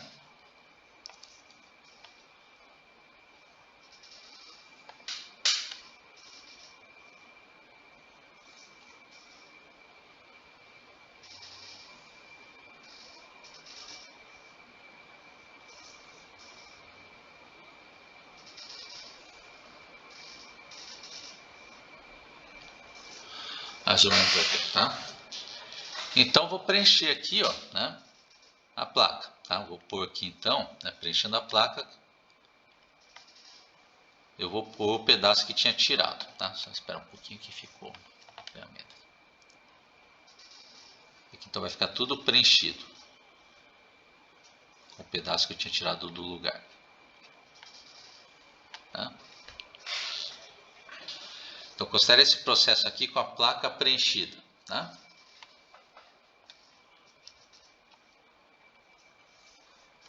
Vamos começar a trabalhar a partir desse ponto. Então, seja a placa preenchida, tá? Que é formado então pela placa P,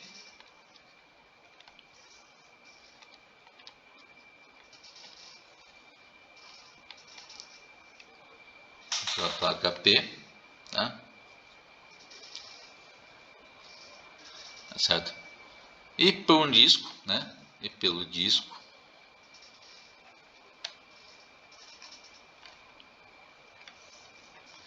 D, né? De raio R, né? Acho que vou escrever um pouco melhor isso aqui também, tá? Vamos pôr assim, ó, formado pela placa P, né? Eu vou pôr a massa também de massa, né? MP da placa P, tá? E um disco, né?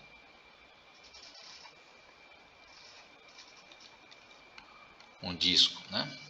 Como é que dá uma travada no pincel de novo?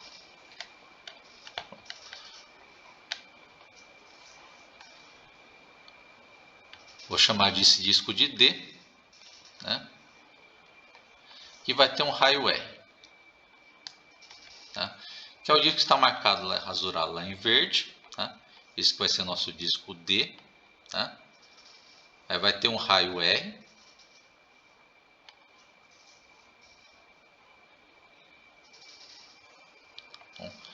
formado com um raio R, tá? E massa MD, tá?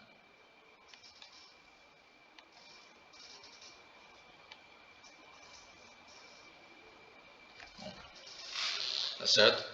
E por que estou tendo trabalho de olhar nessa placa toda preenchida? Tá? Porque pela placa totalmente preenchida, tá certo? Tá bom? Aí é mais fácil da gente indicar o centro de massa. Tá? Bom, certo? Assim, eu vou só completar. Disco D de raio R, massa MD e mesmo o material da placa MP. Tá?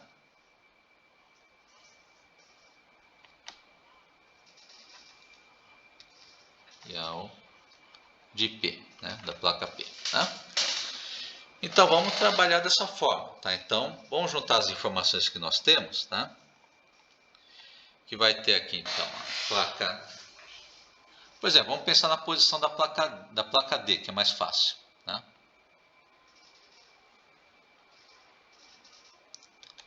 Placa D, tá? Então pela simetria da placa D também, tá?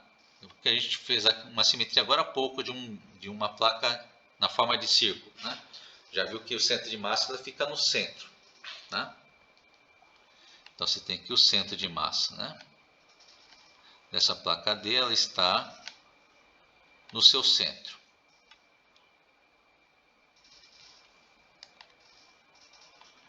De coordenadas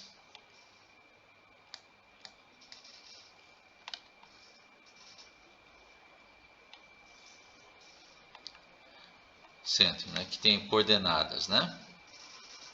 X, né?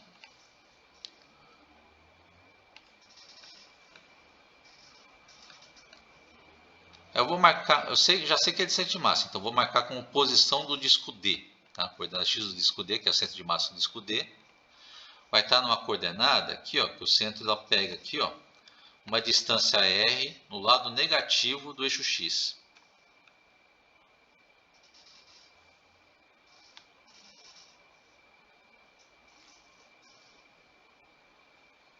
Bom, aí a coordenada então do disco D, tá? Ou seja, o centro de massa do disco D, então vai ter uma coordenada X que fica a distância R no lado negativo, tá? Então vai ser menos R, tá? A coordenada Y não precisa, mas dá para ver que a coordenada Y, né, do centro de massa do disco D, tá, ela vai estar em zero. Tá? Porque o centro do disco está no eixo X. Bom, vamos ver agora a nossa placa P, que é o nosso objeto do nosso problema. Placa P, tá? Aí o centro de massa dela é o que a gente quer descobrir. Tá? Então, né, o centro de massa, tá, está, né,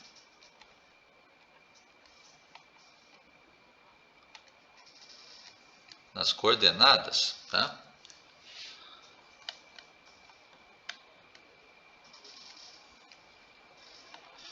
coordenadas, que seria a coordenada x do centro de massa da placa P, eu vou chamar só de XP, para simplificar, tá?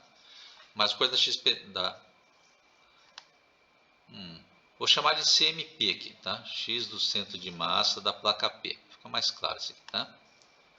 Isso é o que eu quero descobrir, né? Tá certo? E a coordenada da Y já está indicado lá em cima, né? Quando a Y do centro de massa da placa P é 0, tá? Então nem vou pôr coordenadas aqui, tá? Porque está na coordenada. Vou fazer com isso aqui no texto também.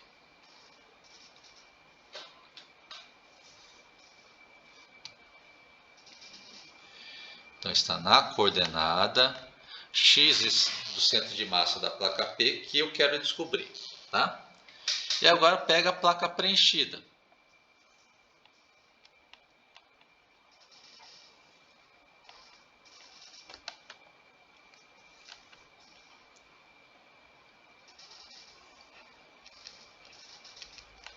Que é a combinação da placa D com a placa P, tá? Aí na placa preenchida, tá? Aí por simetria também, né? Por simetria. O centro de massa está em seu centro, né?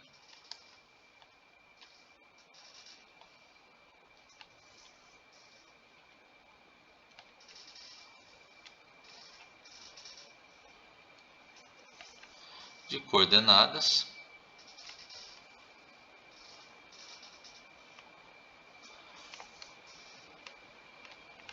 aí pensa aqui, ó, no caso, vendo a placa preenchida como objeto inteiro, tá? Aí como é tudo o mesmo material também, tá? É como se fosse um único disco inteiro de raio 2L, tá? E cujo centro está na origem, tá? Então, a origem dessa placa inteira, então, tá? Que é onde está o centro de massa dela, ela vai ter coordenadas, então, x, né? Do centro de massa da placa, do objeto inteiro, vou chamar só de XCM mesmo, tá? O x do centro de massa da placa preenchida inteira é 0, y do centro de massa da placa preenchida é 0, tá? E agora eu vou juntar essas informações, tá? Tá bom? Lembra, como a placa preenchida é combinação, né, de D com P, tá? Então essa posição do centro de massa da placa preenchida, tá? Ela sai de um cálculo de centro de massa das placas D e P, tá? Então vamos pensar dessa forma, tá? Então, ou seja, a nossa placa preenchida, tá? É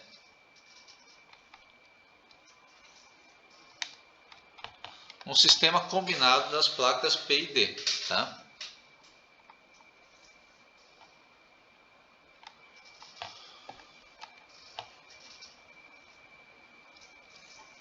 Formado pelas placas, né? Ou sim, pelos objetos, fica mais geral.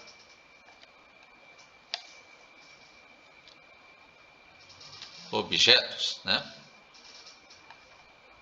D e P, tá? Aí pode fazer analogia com o sistema de partículas, né? Então é como se a placa preenchida fosse uma combinação de partículas D e P, tá? Então posso juntar isso também no cálculo do centro de massa, tá? Então logo, um pouco melhor aqui, né?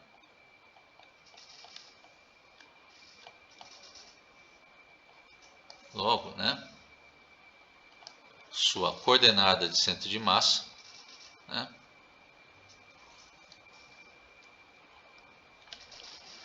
Coordenada, né? X do centro de massa da placa inteira, então ela vai satisfazer essa condição aqui, né? Pegar o X do centro de massa da placa inteira, tá? É como se fosse calcular então a posição do centro de massa desse sistema entre D e P, tá? Que é para fazer cálculo do centro de massa, tá? Então pego o que? A massa do objeto D vezes a coordenada x do objeto D, tá? mais a massa da placa P vezes a coordenada X da placa P, que no caso aqui seria a coordenada X do centro de massa da placa P, tá? E divide pela massa total, que é pegar MD mais MP, tá?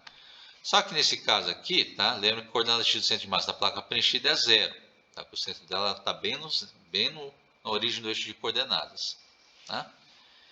E daqui eu vou isolar então o XCM da placa, tá? XCMP, né? Bom, então lembra, posso pegar aqui a soma de massa, passo multiplicando a 0, então você fica com essa expressão aqui, ó, massa do disco D, coordenada X do centro de massa do disco D, só chamei de XD, mais massa da placa vezes coordenada X, né, do centro de massa de P, tá? Isso é igual a 0. Tá? E lembra que eu quero encontrar justamente essa coordenada X aqui, ó, do centro de massa da placa P. Então, isola ela. Tá? Então, é pegar, né, o termo MDXD passa subtraindo, depois o MP passa dividindo. Vai ficar desse jeito aqui, ó, coordenada X do centro de massa da placa P. Tá? É igual, então, a menos, né, MD sobre MP vezes a coordenada XD. Bom, e essa coordenada X da placa, da coordenada do centro de massa da placa D, lembra que ela está na posição em X que é igual a menos R. Né? Substitui aqui, tá? Então vai ter aqui, né, que a coordenada X do centro de massa da placa P, tá, então ela é igual a menos, né, a massa da placa D dividido pela massa da placa P vezes menos R, tá? Porque o menos R então vai ficar positivo, e aqui fica multiplicado por R. Então, tá certo? E aqui agora a gente vai fazer mais uma manipulação, tá? Bom, tá certo? Que é em cima das massas, tá? A gente vai aproveitar que todas elas são formadas pelo mesmo material que tem a mesma densidade, tá? Então, todos os objetos, né, tem a mesma densidade, que é formada todos pelo mesmo material, que eu vou chamar de ρ, tá? Lembra que a densidade é massa por volume, tá? Aí lembra que essas placas, a gente está olhando essas placas de cima, mas elas têm uma espessura, tá? Então também temos essa coisa para considerar. Então seja, né, eu vou chamar de E, tá? E a espessura das placas.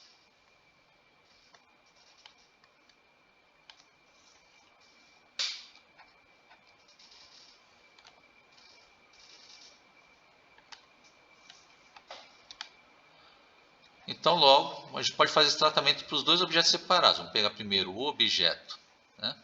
Ou placa, né? Vamos pegar a placa. A placa D, que é um disco de raio R. Tá? Então essa placa D, ela tem uma área, então, né, que é a área da placa D, que é a área de um círculo de raio R, que é π vezes R ao quadrado. Tá? E a espessura dela é D, é E, né? Então, eu posso formar aqui o volume, tá? Clica então aqui, ela vai ter um volume, que é V da placa D, que é igual a área então da face, né, vezes a espessura E. Bom, aí substitui essa expressão, então esse volume é πr quadrado vezes a espessura. Tá? E agora a gente pega a expressão da densidade. Tá?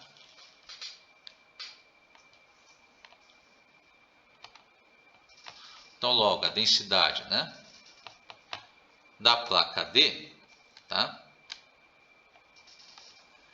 L igual a massa MD dividido pelo volume da placa D, né?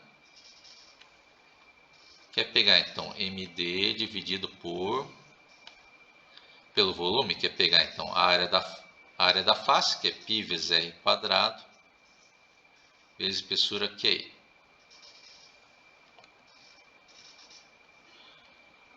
Isola a massa, né? Então a massa da placa D,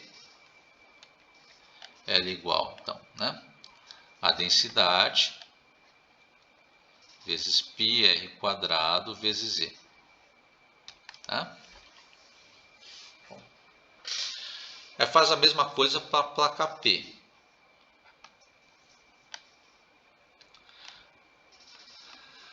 Aí a área da placa P, tá? Ela tem uma área, né, que é a área da placa P.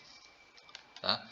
Aí lembrando, a placa P o que é? Um círculo de raio 2R e eu tirei um pedaço que corresponde à placa D. Tá? Então, ou seja, essa área da placa P é pegar o quê? Pegar então a área de um círculo de raio 2R, fica aqui π vezes 2R ao quadrado, tá?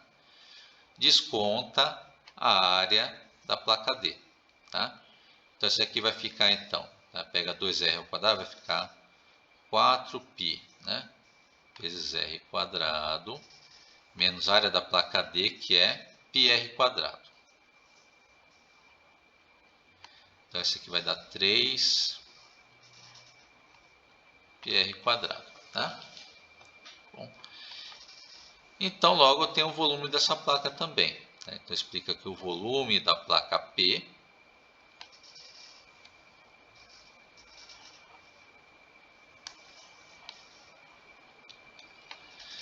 quer pegar a área vezes a espessura.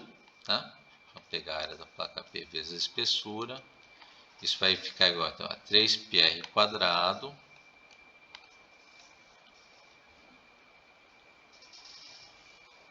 vezes a espessura. Tá?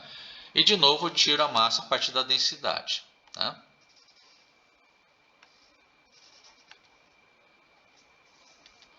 Logo então, tá? Vou pegar aqui a densidade, tá? É igual a massa da placa P dividido pelo volume da placa P. Tá?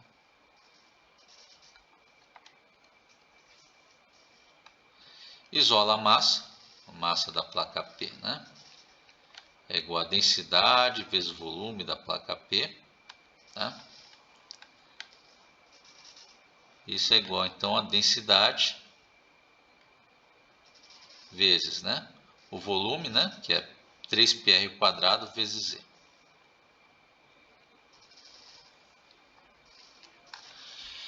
E agora substituir as expressões de massa lá na expressão da coordenada do centro de massa. Vamos numerar aqui, tá? Vou chamar de equação 1, tá? A expressão que está lá, a coordenada x do centro de massa da placa P, tá? Vou chamar de expressão 2, expressão da massa MD, da massa da placa D, tá? E a massa da placa P eu vou chamar de 3, tá? Então é substituir 2 e 3 em 1, tá?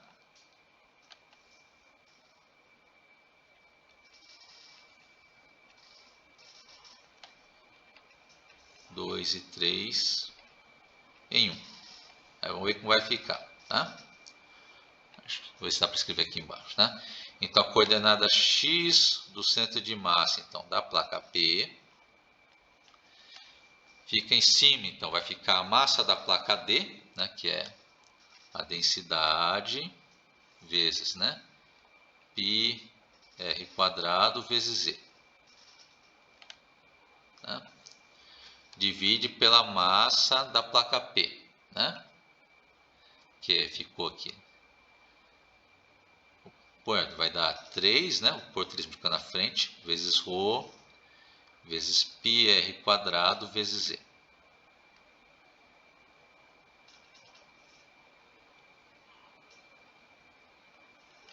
Tá? E isso multiplica por R. Tá? Aí vai cancelar praticamente todos os termos aí, tá? Que está na divisão. Só vai sobrar o 3 que está dividido embaixo. Tá? Então, disso aqui que você vai chegar, então, que a coordenada x do centro de massa, então, da nossa placa P, ela vai pegar 1/3 do valor do raio, tá? Aí que você vai ter a coordenada x do centro de massa da placa P, tá? Bom, então voltando na figura anterior, tá? Bom, aí você tem aqui, ó, a posição do centro de massa, então, tá? Então ela pega aqui uma coordenada x, ó, tá? X aqui, ó, centro de massa placa P, tá? Então essa distância dela, que é a origem, tá? Ela pega 1/3 do raio R. Vou marcar mais em cima aqui. Essa distância aqui, ó, né, pega até o centro de massa em x, isso aqui então é igual a 1/3 vezes o raio R, tá? Que é o raio lá do furo, tá? Certo? Com isso a gente resolve então esse exemplo 2, tá? Só localizando aqui então a posição do centro de massa da nossa placa furada, tá? Bom. Aí só para fechar nossa aula de hoje, tá? Então até esse ponto aqui nós já vimos então tudo que tem para descobrir onde fica o centro de massa de um sistema de partícula ou de um centro de massa de um corpo, tá? Um corpo extenso, tá? Aí para fechar a aula de hoje, vamos pegar uma outra coisa que a gente vai trabalhar com o sistema de partículas, tá? Que é reescrever aquela nossa segunda lei de Newton para o caso de sistema de partículas, tá? Que a gente tem a segunda lei de Newton para uma partícula, tá? Lembrando aqui, né? Para o caso de uma partícula, lembra que a segunda lei de Newton fala isso aqui, ó, que é a somatória das forças, ou seja, a força resultante, é igual à massa da partícula vezes a aceleração da partícula, tá? Bom, certo? E a gente vai reescrever então essa segunda lei de Newton agora para sistema de partículas, tá? Lembrando primeiro, tá, como que era para tirar a posição do centro de massa em um sistema de partículas, tá? Lembre que a posição do o vetor posição do centro de massa é pegar aqui, ó, é 1 sobre a massa total vezes a somatória de MI vezes RI, tá? Bom, vezes a massa da partícula I vezes o vetor posição da partícula I, tá? E aqui eu vou fazer o seguinte, vou passar essa massa total emissão, passar multiplicando para a esquerda, que fica aqui massa emissão vezes o vetor posição do centro de massa. E do lado direito ficou só a somatória, que abrindo vai ficar assim, vai ficar M1 vezes R1, mais M2 vezes R2, mais M3 vezes R3, até chegar em Mn vezes Re. Tá? Deriva essa expressão no tempo nos dois lados. O que vai acontecer? Tá? Então, deriva os dois lados em relação ao tempo. Aí vai ficar do lado esquerdo, vai ficar a emissão, né? Vezes a derivada da posição em relação ao tempo, vira a velocidade. Então, aqui vai virar a velocidade do centro de massa. Tá? E do lado direito vai ficar m1 vezes velocidade v1, mais m2 vezes a velocidade v2 da partícula 2, mais m3 vezes v3, até chegar no último que é mn vezes ve. Tá? Bom, lembrando aqui que nessa expressão eu peguei isso aqui, ó, a velocidade do centro de massa, é pegar o vetor posição do centro de massa, deriva em relação ao tempo. Tá? Isso aqui seria a velocidade com que está se movendo o centro de massa. Tá? Certo? E vamos derivar de novo. Deriva essa expressão de novo, vai ficar assim, vai ficar aqui massa vezes a aceleração do centro de massa, tá? É igual a m1 vezes a aceleração a1, m2 vezes a aceleração a2, mais m3 vezes a3, até chegar em mn vezes a aceleração a e. Tá? Só que lembra da segunda lei de Newton, que a gente tem pronto para partícula. Você tem aqui, ó, ficou aqui, ó, m1 vezes a1, tá? Então, da segunda lei de Newton, isso aqui é a somatória das forças, né? Sobre a partícula 1, tá? Vou pôr aqui em parênteses 1, tá? M2A2, isso aqui é igual a somatória das forças, né? Sobre a partícula 2, tá? Vai chegar até MNAN, que vai ficar a somatória das forças sobre a partícula 3. Tá? Certo? Aí, para simplificar, eu vou pegar essa somatória de F1, vou chamar só de F1 mesmo, tá? Mas fala que é força resultante sobre 1, tá? Acho que vou consertar dessa forma aqui também, para ficar mais claro para vocês, tá? Então, aqui eu vou chamar de F, força resultante sobre 1, mais força resultante sobre 2, mais força resultante sobre 3, até chegar na força resultante sobre N, tá? Então, vai ficar essa soma de forças resultantes, tá? Bom. Só que nessa soma do lado direito também está incluído então aquela que a gente chama de forças internas, tá? Bom, que é, por exemplo, a interação entre as partículas, tá? Aí vai ter, por exemplo, a força que a partícula 1 faz sobre a partícula 2, tá? Vai ter a força que a partícula 1 faz sobre a partícula 3, tá? Isso que são somas de forças internas, tá? Só que lembra que tem a lei da ação e reação de Newton, né? Você tem que, se a partícula 1 faz uma força sobre a partícula 2, tá?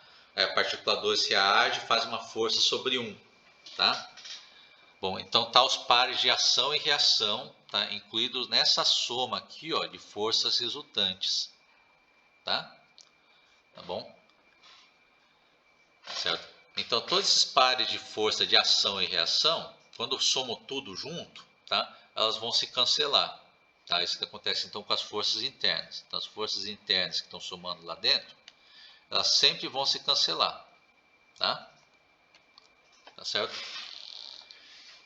Elas não se cancelam na partícula, tá? Porque elas agem em partículas diferentes. Mas como aqui na hora de pegar aqui massa vezes aceleração do centro de massa, aí estou somando todas as forças, independente de qual partícula que ela está. Tá?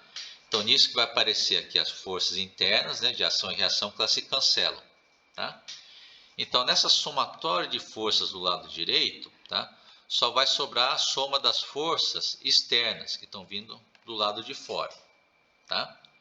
Então, essa que é a segunda lei de Newton para o sistema de partículas. Então, somatória das forças externas é igual a massa vezes a aceleração do centro de massa. Tá bom? Certo? E que situação que a gente está tratando aqui, então? Então, você tem lá o nosso sistema de partículas. Deixa eu aproveitar esse espaço que está aqui, ó. Tá? Então, tem uma partícula de massa M1 que está em movimento. Tá? Tem uma outra partícula de massa M2 que está em movimento. Tá? Aí vai ter uma outra partícula de massa M3 que também está em movimento. E assim por diante. Tá? Cada uma seguindo sua trajetória. Tá bom? Tá? Certo? E lembra que tem o centro de massa. Lembra que o centro de massa, tá, no fundo, ela é uma posição que não tem massa. Tá? Que lembra que é uma posição média. Tá?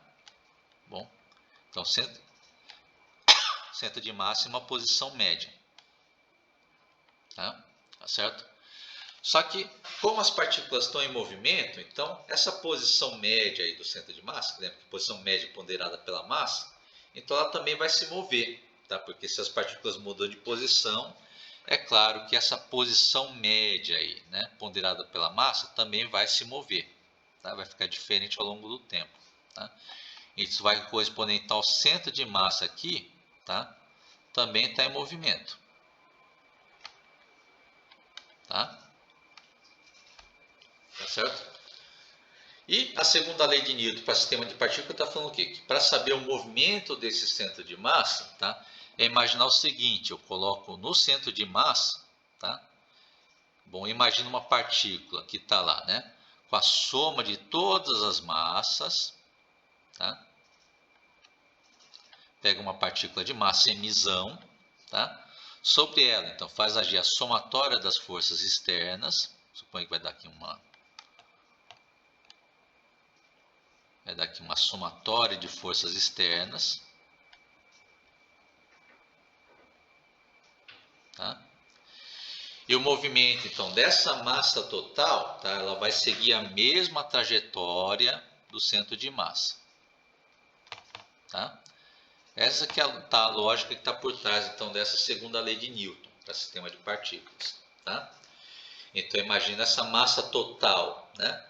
lá onde está o centro de massa, faz agir sobre ela. Então, a soma só das forças externas, tá bom? E é isso que vai fazer, então, tá? Essa partícula de massa em emissão seguir a mesma trajetória do centro de massa, tá bom? Certo? Então, essa que é a segunda lei de Newton para sistema de partículas, tá? Que por enquanto aqui, tá? Para essa aula de hoje, vou deixar só indicado ela, tá? E na aula da semana que vem, tá? A gente vai indicar vão ser as consequências dessa segunda lei de Newton para sistema de partículas. Tá bom? Então, com isso, tá? Nós fechamos nossa aula de hoje, tá? Então, lembrando que o ponto que paramos aqui até o momento com o sistema de partículas foi só de vamos apresentar, tá? Como que é a versão da segunda lei de Newton para sistema de partículas, tá? Então, aí nas aulas da semana que vem, que volta a ser aulas online, tá? A gente vai dar continuidade a esse tema e vai mostrar quais são as consequências, tá, dessa segunda lei de Newton para sistema de partículas, tá, e como aplicar elas para alguns exemplos. Bom, então, relembrando de novo, tá, que o plantão de atendimento dessa semana foi adiado, então de quarta-feira para sexta-feira, da 1 da tarde até as 3 da tarde. Tá? Então, até mais a todas e a todos vocês. Tá? Então, nos veremos novamente na semana que vem.